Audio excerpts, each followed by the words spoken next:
Okay, up next we're going to look at how we use modes. And the typical way we would teach this is we would look at Gregorian chant, how they were used there, and we kind of move on through the centuries. But what I want to do, I want to look at a little more contemporary stuff.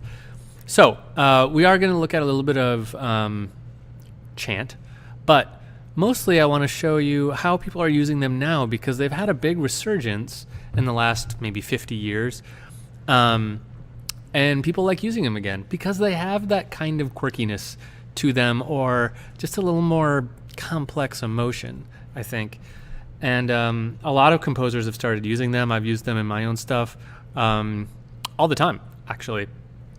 One thing to keep in mind as we look at how people use these is that this is not a thing where you have to say, okay, I'm writing a piece of music. I am going to use the Lydian mode for this piece of music for the whole thing. You don't actually have to do that. And a lot of composers didn't do that historically. In the chant stuff, they did, because the mode had a meaning. And if you went outside of that mode, or you transitioned to a different mode in a single piece of music, you just didn't do that.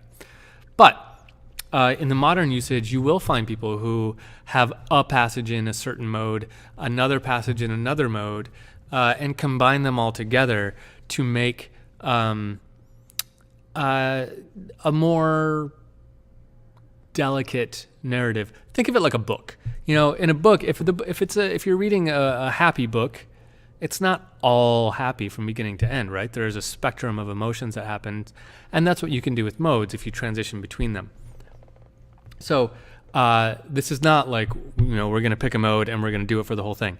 That is the traditional kind of old way that it was done. But in modern uses, you can weave in between modes, and you can be a little bit more experimental with them. You can have, you can be in a mode and go out of that mode, out of key for a note or two, and that's okay.